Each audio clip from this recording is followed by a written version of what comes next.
السلام علیکم ویڈیوز، کیسے ہیں آپ سب؟ ہم لائے ہیں آپ کے لیے میرا یار میلاد مولا اسکلم ام ہانی پارٹ 13 ناول کا آغاز کرنے سے پہلے ہمارے چینل ام ہانی آفیشیل کو لائک، سبسکرائب اور بیل آئکن پر کلک کریں تاکہ آپ یہاں اپلوڈ ہونے والے تمام ویڈیوز سے بروقت مطلع ہو سکیں۔ تو چلیے ناول کا آغاز کرتے ہیں۔ 2 دن بعد فیضان اور زارا کی مہندی تھی۔ رات حسن سے نایاب نے بات نہیں کی تھی۔ حسن کے لیے یہ بات حیران کن تھی کیونکہ ان کے بیچ لڑائی تو کوئی ہوئی ہی نہیں تھی جس کے بنا پر نایاب ایسی بے رخی کرتی۔ بات صرف یہیں تک نہیں تھی۔ دوپہر تک جو جواب نایاب کے گھر والوں کی جانب سے آیا تھا اس نے گھر میں افراتفری سی پھیلا دی تھی۔ اللہ جھوٹ نہ بلوائے، لیکن میں تو پہلے یہ بات ماننے کو تیار ہی نہ تھی کہ اتنی خوبصورت لڑکی اور اتنے بھلے لوگوں نے اس حسن کو پسند بھی کیسے کر لیا۔ ہاں، خوبی کیا ہے اس میں؟ دیکھ لیا نا، آ گیا انہیں بھی ہوش، اس لیے ٹکا کے انکار کیا ہے انہوں نے۔ شاہجہاں بیگم کو ہی نایاب کے والد کی کال آئی تھی کہ وہ یہ رشتہ ختم کر رہے ہیں اور انہوں نے انکار کی کوئی وجہ نہیں بتائی تھی، بس انکار کر کے فون بند کر دیا تھا۔ نگار کو اس بات پر یقین ہی نہیں آ رہا تھا۔ اس نے خود نایاب کی والدہ کو کال کی، انہوں نے بھی رشتے سے معذرت کر لی تھی لیکن وجہ نہیں بتائی تھی۔ حسن تو یوں تھا کہ سوچنے سمجھنے کی صلاحیت سے ہی محروم ہو چکا ہو۔ نایاب اس سے محبت کرتی تھی، یہ بات وہ اس کی آنکھوں میں دیکھ چکا تھا۔ دبے چھپے لفظوں میں وہ اظہار بھی کر چکی تھی۔ پھر ایسا بھی ایک دن میں کیا ہو گیا تھا کہ وہ لوگ بات کرنے کے بھی روادار نہ تھے۔ نگار بیگم رونے لگی تھیں۔ عبدالرحمن صاحب اور باقی کے دونوں ماموں بھی پریشان تھے۔ خوشیوں کا ماحول سوگوار سا ہو کر رہ گیا تھا۔ حسن کچھ دیر تو یہ سب برداشت کرتا رہا لیکن شاہجہاں کے اس جملے نے تو حسن کے اندر آگ سی لگا دی تھی۔ وہ فوراً سے لاؤنج سے باہر نکل گیا، سیدھا نایاب کے گھر پہنچا تھا۔ ڈور بیل دی تو دروازہ نایاب کی والدہ نے کھولا تھا۔ حسن کو دیکھ کر ان کے چہرے پر ناگواری سی چھائی تھی۔ مجھے نایاب سے بات کرنی ہے آنٹی۔ چاہ کر بھی حسن اپنے آواز میں گھلی نمی کو مٹا نہیں پایا تھا۔ دیکھو حسن، اب تمہارا نایاب اور ہم لوگوں سے ایسا کوئی تعلق نہیں رہا کہ تم اس سے بات کرو۔ سزا تو سنا دی آپ نے مجھے، لیکن مجھے اپنا جرم بھی تو معلوم ہو، کیا کیا ہے میں نے؟ حسن نے نم آنکھوں سے پوچھا۔ جھوٹ اور دھوکے بازی، وہ تلخ لہجے سے بولیں۔ حسن انہیں متحیر ہو کر دیکھنے لگا۔ کیا مطلب ہے آپ کا؟ حسن ان کی بات سمجھ نہیں پا رہا تھا۔ انہوں نے گہری سانس لی اور حسن کو اندر آنے کی جگہ دی۔ وہ اندر داخل ہو گیا۔ نایاب کی والدہ اسے ڈرائنگ روم میں لے گئیں، پھر کہنے لگیں، ہم چاہتے تو ساری حقیقت بتا کر انکار کرتے، لیکن ہم لوگ خود بھی عزت دار لوگ ہیں، اس لیے آپ لوگوں کی بھی عزت رکھ لی، ورنہ میرا جی تو چاہ رہا تھا کہ… وہ انتہائی غصے سے کچھ کہتے کہتے رک گئیں۔ حسن چپ چاپ ان کے بدلتے رویے کو دیکھ رہا تھا۔ پھر وہ حسن کو غصے سے کہنے لگیں، دیکھو بیٹا، تمہاری عزت اسی میں ہے کہ یہاں سے خاموشی سے چلے جاؤ، ورنہ اگر ہماری زبان کھلی تو بہت برا لگے گا تمہیں۔ نایاب کی والدہ شاید غصہ ضبط کر رہی تھیں۔ آپ کہیں جو بھی کہنا چاہتی ہیں، میں وجہ جانے بنا نہیں جاؤں گا۔ حسن بھی مصمم ارادہ باندھ کر آیا تھا۔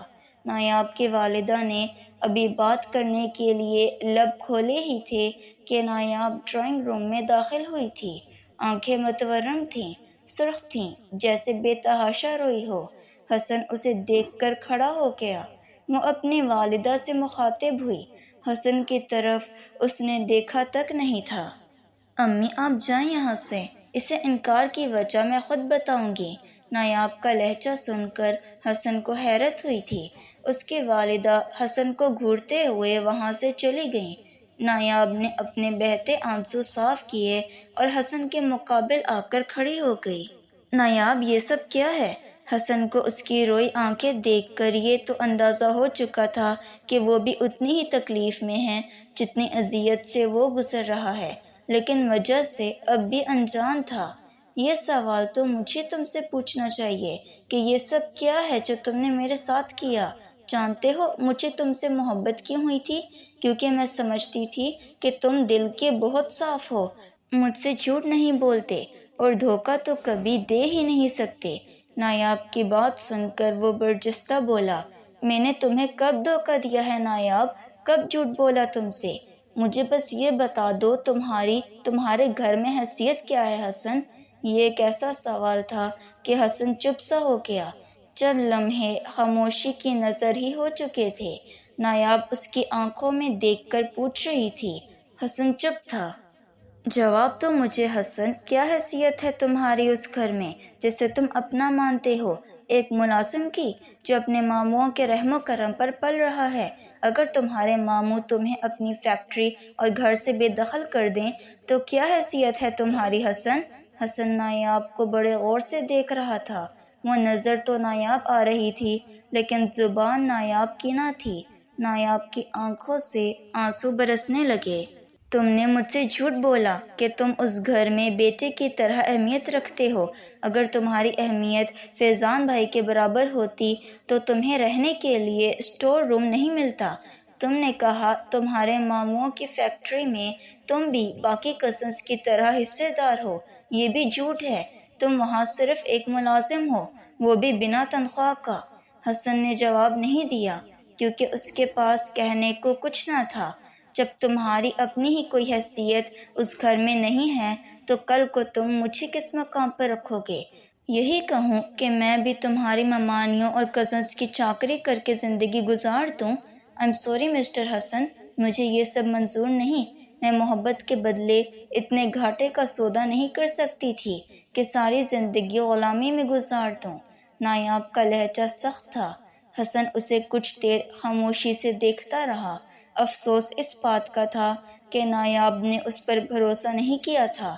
اس وقت حسن کے گلے میں اتنی گرہیں تھیں کہ وہ بمشکل ہی بولا، بس اتنا ہی سمجھی ہو تم مجھے نایاب؟ چلو اچھا کیا تم نے بتا دیا کہ تم محبت میں سودے بازی پر یقین نہیں رکھتی ہو، نقصان دیکھتی ہو۔ مگر میں نے تم سے صرف محبت کی تھی، اور جب تم سے محبت کی تھی میں تب یہ بھی نہیں جانتا تھا کہ تمہارے والد کرتے کیا ہیں، تمہارا گھر اپنا ہے کہ نہیں۔ میں نے تو بس محبت کی تھی کیونکہ مجھے لگتا تھا محبت بے لوث جذبہ ہے۔ مگر اچھا کیا تم نے بتا دیا کہ محبت کا بھی سٹینڈرڈ ہوتا ہے۔ بس ایک اور بات بتا دو مجھے، زارا نے تمہیں بس یہی سب بتایا ہے میرے بارے میں، یا اس کے علاوہ بھی کوئی زہر بھرا ہے؟ حسن جان چکا تھا کہ جو زہر نایاب اگل رہی ہے وہ زارا کا بھرا ہوا ہے۔ حسن کی بات سن کر وہ نظریں چرا گئی تھی۔ آنسو حسن کی آنکھوں میں بھی جھلملا رہے تھے۔ نایاب کچھ نہیں بولی۔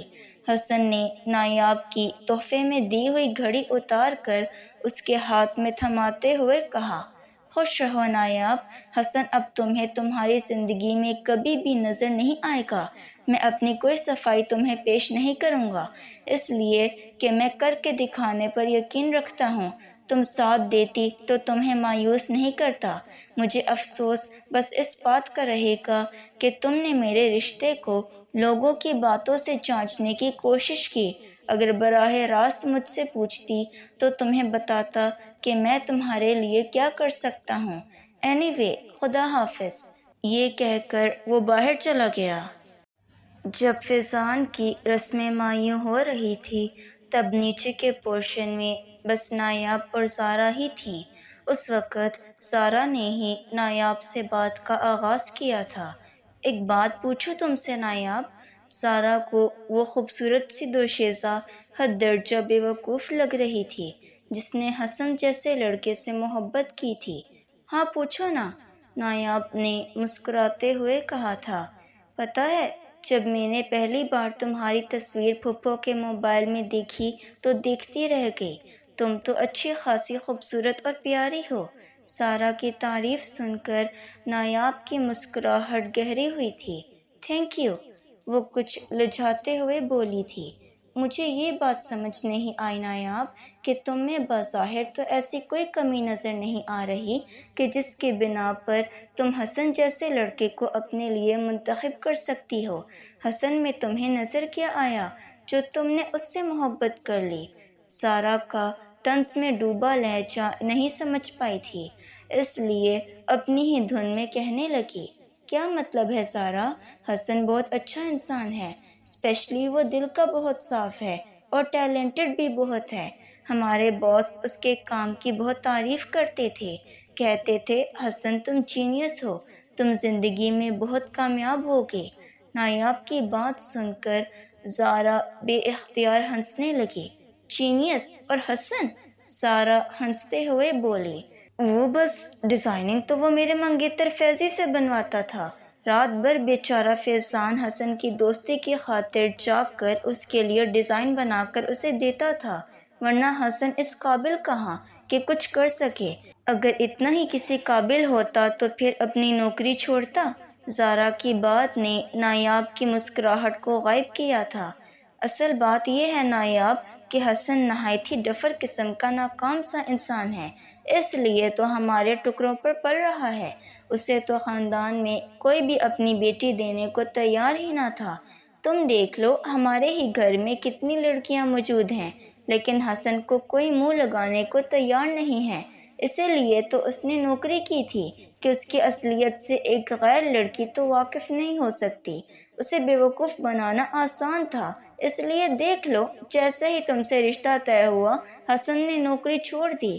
جانتی ہو وہ ہماری فیکٹری میں ایک ادنیٰ سے ملازم کے طور پر کام کر رہا ہے، جس کی تنخواہ 10,000 سے اوپر کوئی نہ دے، لیکن ظاہر ہے میرے باپ کا سگا بھانجا ہے، اس لیے جہاں تک ہوگا وہاں تک ہم لوگ اس کی مالی مدد کر دیا کریں گے۔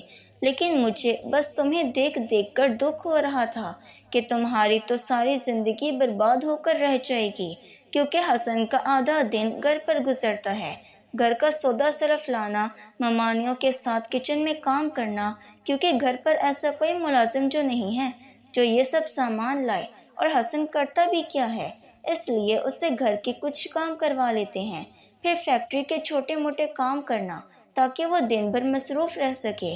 میں یہ سوچ رہی تھی کہ وہ تمہیں دے کیا سکتا ہے سوائے محبت کے۔ یہ کہہ کر زارا نے نایاب کا ہاتھ پکڑا اور کھڑی ہو گئی۔ نایاب تو بت سی بنی اس کی باتیں سن رہی تھی، دل یوں تھا کہ کسی نے مٹھی میں دبوچ لیا ہو۔ آؤ نا نایاب، میں تمہیں حسن کا کمرہ دکھاتی ہوں جہاں تمہیں مستقبل میں رہنا ہے۔ وہ اسے کھینچتے ہوئے حسن کے اس ڈربے نما کمرے میں لے گئی۔ چھوٹا سا کمرہ دیکھ کر نایاب گمسم سی ہو گئی تھی۔ یہ ہے تمہارا مستقبل کا ٹھکانہ؟ زارا نے بڑے طنزیہ لہجے سے کہا تھا۔ نایاب بالکل چپ تھی، اسے خاموش دیکھ کر سارا سمجھ گئی تھی کہ تیر بالکل نشانے پر جا کر لگ چکا ہے، پھر اپنے چہرے پر ایسے تاثرات سجائے جیسے اسے نایاب سے بڑی ہمدردی ہو، کہنے لگی، ہائے رے محبت، یہ محبت بھی بڑی ظالم شے ہے، بادشاہوں سے تخت و تاج چھین کر انہیں جنگل کی خاک چھاننے پر مجبور کر دیتی ہے نا نایاب؟ میں ٹھیک کہہ رہی ہوں نا؟ سارا نے کس انداز سے ٹھنڈی آہ بھر کر کہا تھا، اور جو بھیانک تصویر نایاب کو دکھائی تھی وہ بالکل چپ سی ہو گئی تھی۔ اس کے بعد نہ نایاب نے کسی سے ٹھیک سے بات کی اور نہ ہی اس نے کھانا کھایا۔ حسن نے تو اس سے کہا تھا بہت جلد راشد ملک اسے پرسنٹیج پر لانے والا ہے، اس طرح سے اس کی انکم اب لاکھوں میں ہوگی، وہ بہت جلد ایک فلیٹ کرائے پر لے گا۔ رات بھر وہ یہی سوچتی رہی کہ اس کی آئندہ زندگی کیسی گزرے گی۔ حسن کی کالز رات دیر تک آتی رہیں، لیکن نایاب نے اس سے بات نہیں کی تھی۔ رات بھر وہ روتی رہی۔ صبح جب اس نے راشد ملک کو کال کر کے حسن کی نوکری چھوڑنے کی وجہ پوچھی تو راشد ملک پہلے ہی حسن کی وجہ سے تپا بیٹھا تھا، اس لیے کہنے لگا اس نے حسن کو خود نوکری سے نکال دیا ہے کیونکہ وہ اسی قابل تھا۔ راشد ملک کی بات نے تو جیسے زارا کے جھوٹ کو نایاب کے سامنے سچ ثابت کر دیا تھا۔ اس کے بعد نایاب نے روتے ہوئے ساری بات اپنے گھر والوں کو بتا دی۔ سچ جان کر کوئی بھی اس رشتے کے لیے آمادہ نہ تھا کہ لڑکا تو کسی قابل ہی نہیں ہے۔ اکلوتی بیٹی کی زندگی برباد کرنے سے بہتر ہے کہ رشتہ ہی ختم کر دیا جائے۔ یوں رشتہ ٹوٹ چکا تھا۔ رملہ کے والد کی وفات کو 1 ہفتہ گزر چکا تھا، لیکن اس کے آنسو خشک نہیں ہو رہے تھے۔ اس وقت حسن ہی تھا جو اس کی دل جوئی میں لگا رہتا تھا۔ کئی بار اس کے ساتھ رو بھی چکا تھا۔ اب بھی وہ کچھ نہیں کھا رہی تھی، روئی جا رہی تھی۔ بس بھی کرو نا دوست، کتنا رو گی؟ کچھ کھا لو، دیکھو مجھے بس انڈا ہی بنانا آتا ہے، وہ میں بنا کر لے آیا ہوں، اب اسے کھاؤ۔ وہ نوالا اس کے منہ کے پاس لے جاتے ہوئے بولا، مجھے بالکل بھوک نہیں ہے۔ تم نہیں جانتے حسن کہ میں نے کیا کھو دیا ہے۔ ماں باپ دنیا کی سب سے بڑی نعمت ہوتے ہیں، مجھ سے یہ غم سہا نہیں جا رہا۔ یہ بات سن کر وہ پہلے تو اسے دیکھنے لگا، پھر اس کے آنسو پوچھنے لگا۔ دیکھو رو مت، تم روتی ہو، مجھے بھی رونا آتا ہے۔ حسن کی آنکھوں میں بھی آنسو چھلکنے ہی والے تھے۔ رملہ نے اپنے آنسو پونچھے اور خود کو سنبھالنے کی کوشش کرنے لگی۔ کچھ دن بعد ہی اس نے ہاسپٹل جوائن کر لیا تھا۔ حسن کی سوچ اب رملہ کے حوالے سے کچھ بدلنے لگی تھی۔ اب وہ اس کا پہلے سے بھی زیادہ خیال رکھنے لگا تھا۔ شادی کے رشتے سے بہت زیادہ واقف تو نہ تھا، بس اتنا معلوم تھا کہ اب رملہ اسے چھوڑ کر کہیں نہیں جا سکتی۔ 15 دن گزرے تھے کہ انیتا رملہ سے ملنے آ گئی۔ تھوڑی دیر چند جملوں میں یوسف کا افسوس کیا، پھر کرشن کا ذکر چھیڑ کر بیٹھ گئی کہ اب تم کرشن کے بارے میں سنجیدگی سے سوچو۔ رملہ نے ایک تعصب بھری نظر اپنی ماں پر ڈالی، پھر حسن کو اپنے پاس بلایا، اپنے پاس بیٹھنے کو کہا۔ اس کا ہاتھ پکڑ کر بولی، میں اس سے نکاح کر چکی ہوں، یہ میرا شوہر ہے، اس لیے اب آپ مجھ سے شادی کا ذکر مت کیجیے گا۔ یہ سن کر انیتا تو بے پر سی گئی تھی، کہنے لگی، تم پاگل ہو گئی ہو رملہ، یہ شخص خود تم پر بوجھ ہے اور پاگل بھی ہے، یہ کہاں تمہارے ساتھ زندگی گزار سکتا ہے۔ میں محبت کرتی ہوں اس سے ممی، اس لیے یہ مجھے ہر حال میں قبول ہے، آپ اب جا سکتی ہیں۔ رملہ کے بے لچک لہجے پر انیتا اسے گھورتے ہوئے وہاں سے چلی گئی، لیکن حسن اسے ایک ٹک دیکھے جا رہا تھا۔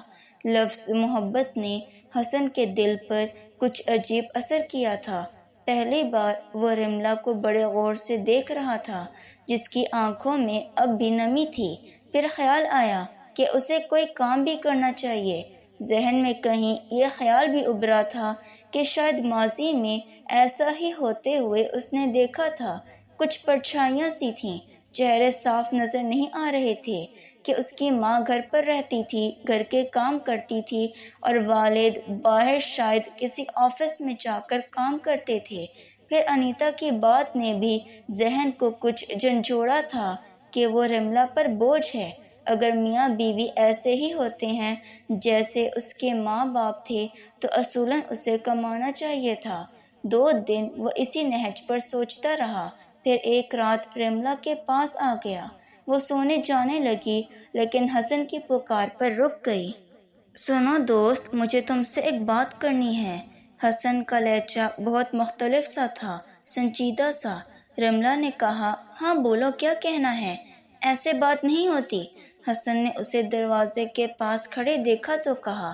رملہ اس وقت تھکی ہوئی تھی، کافی دنوں سے ٹھیک سے سو نہیں پائی تھی، اس لیے سونا چاہتی تھی۔ اسے لگا شاید وہ حسن کے لیے آج کل چاکلیٹ نہیں لا پا رہی، تو اس لیے وہ یہی کہنا چاہتا ہے۔ مجھے پتہ ہے تم کیا کہنا چاہتے ہو، کافی دنوں سے میں تمہارے لیے چاکلیٹ نہیں لا رہی، بے فکر رہو، کل لے آؤں گی۔ رملہ نے بات ختم کرتے ہوئے کہا تھا۔ نہیں دوست، چاکلیٹ نہیں چاہیے، تم آؤ نا میرے ساتھ۔ حسن نے بے تکلفی سے اس کا ہاتھ پکڑا اور اسے لاؤنج کے صوفے کے پاس لے کر بیٹھ گیا۔ رملہ کی نیند کے مارے آنکھیں بوجھل ہو رہی تھیں، پھر وہ نیند کی میڈیسن بھی کھا چکی تھی۔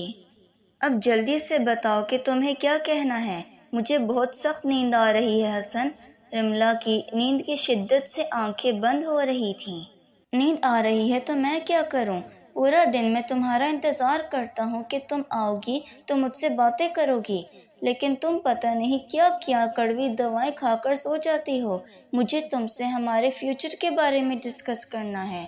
رملا نے بمشکل آنکھوں کو کھول کر اسے بغور دیکھا تھا۔ فیوچر کے بارے میں کیا ڈسکس کرنا ہے تمہیں؟ اس سے پہلے کہ حسن بات شروع کرتا، رملا کے نمبر پر جیکسن کی کال آنے لگی۔ 1 منٹ حسن، رملا نے حسن سے کہا اور فون پر جیکسن سے بات کرنے لگی۔ جیکسن کو اس کے والد کی خبر اب ملی تھی۔ رملا ڈاکٹر جیکسن سے بات کرتے ہوئے رونے لگی، اسے بار بار واپس آنے کا کہہ رہی تھی۔ بات کرتے ہوئے وہ اٹھ کر اپنے کمرے میں چلی گئی، کمرے کا دروازہ بھی بند کر لیا۔ حسن وہیں بیٹھا رہ گیا۔ اگلے روز جب حسن نے اس سے کہا کہ وہ اس کی کہیں نوکری لگوا دے تو وہ اسے حیرت سے دیکھنے لگی، کہنے لگی، تم کیا کر سکتے ہو حسن؟ کچھ کر لوں گا، تم بتاؤ کہاں نوکری لگواؤ گی؟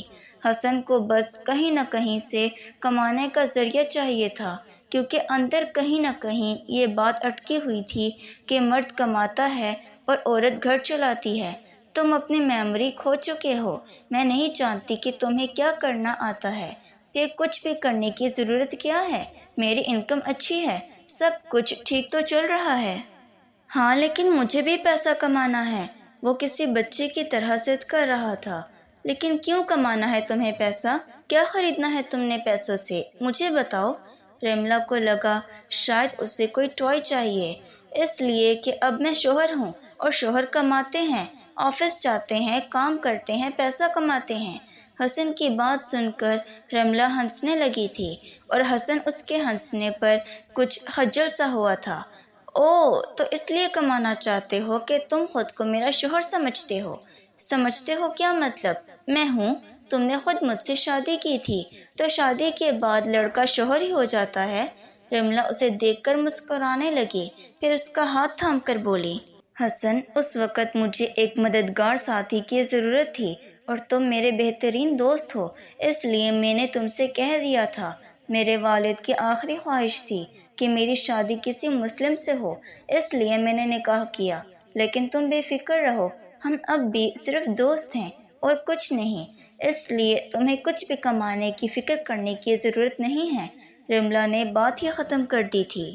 اب بھی حسن کا ہاتھ رملا کے ہاتھ میں تھا۔ رملا کے لیے شاید حسن ویسا ہی تھا، اس کا ایک ایسا پیشنٹ جو اپنی میموری کھو چکا تھا، لیکن حسن کی کیفیت بدلنے لگی تھی، اسے اپنا ہاتھ رملا کے ہاتھ میں اچھا لگ رہا تھا۔ وہ اسے اب اپنے ہاسپٹل کا کوئی قصہ سنا رہی تھی، حسن سے ادھر ادھر کی باتیں کر رہی تھی، لیکن حسن کی نظریں بس اسی پر ٹکی ہوئی تھیں۔ اسے اب رملا کے ساتھ وقت گزارنا اچھا لگنے لگا تھا۔ ہوش تو اس کے اس دن اڑے تھے جب ڈاکٹر جیکسن رملا سے ملنے اس کے گھر پہنچا تھا۔ ڈور بیل پر دروازہ حسن نے ہی کھولا تھا۔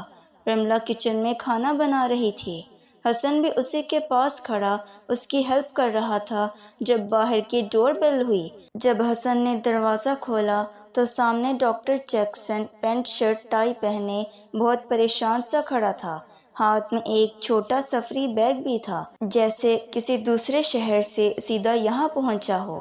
حسن سے رملا کا پوچھنے لگا۔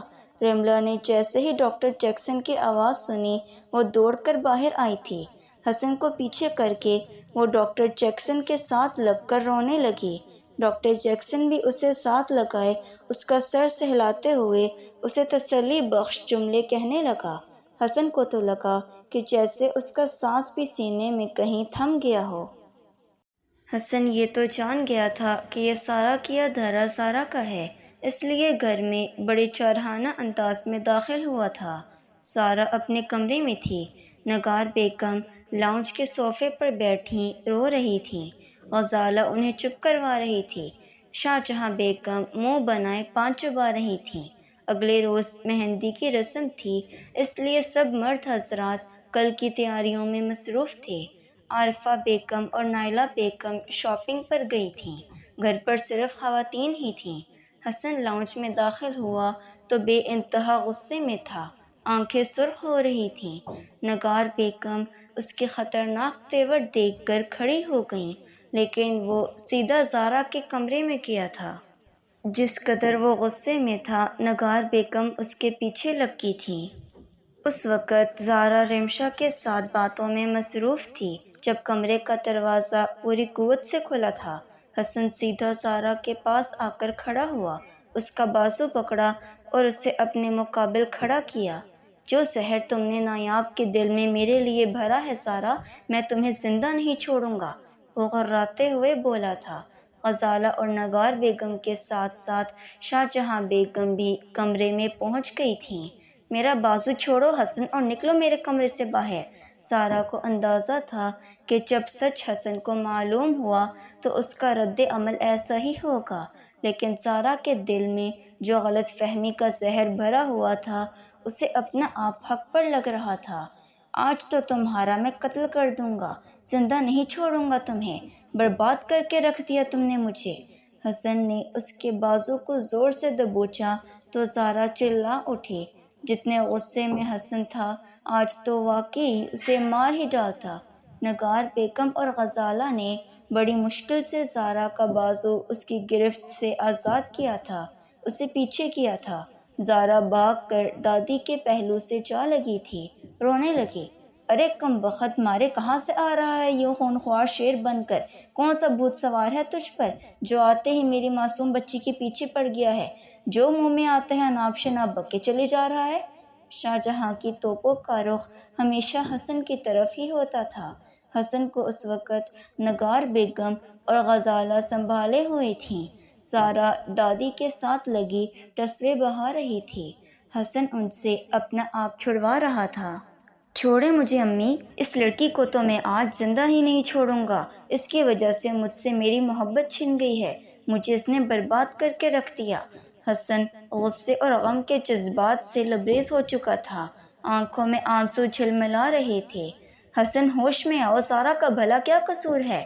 نگار بیگم نے کہا۔ امی، اسی نے زہر بھرا ہے نایاب کے دل میں میرے خلاف، اسی نے اسے خلاف کیا ہے، کہتی ہے اس کے باپ کے ٹکڑوں پر پل رہا ہوں میں۔ بتاؤں تمہیں میں کس کے ٹکڑوں پر پل رہا ہوں؟ حسن چلا کر بولا تھا۔ جس قدر وہ بلند لہجے سے بولا تھا، دل تو اندر سے زارا کا بھی دہل گیا تھا۔ شاہ جہاں زارا کو کمرے سے باہر لے جانے لگیں، لیکن حسن نے اپنا بازو چھڑوایا اور زارا کے پاس آ گیا اور اپنی سرخ آنکھیں اس کی آنکھوں میں گاڑتے ہوئے بولا، اگر تم یہ سمجھ رہی ہو کہ مجھے برباد کر کے تم اپنی دنیا بسا لو گی تو بھول ہے تمہاری زارا بی بی۔ میں تمہاری زندگی برباد کر کے رکھ دوں گا، میں تمہیں کہیں بھی منہ دکھانے کے قابل نہیں چھوڑوں گا۔ تمہاری اس شادی کو تباہی میں نہ بدل دیا تو حسن نام نہیں ہے میرا، وہ چلا کر بولا تھا۔ شاہ جہاں بھی حسن کے غصے کو دیکھ کر گھبرا سی گئی تھیں، زارا کو اپنے کمرے میں لے گئیں۔ جی تو ریڈرز، کیسا لگا آپ کو آج کا ایپیسوڈ؟ اپنی رائے کمنٹ سیکشن میں ضرور دیں۔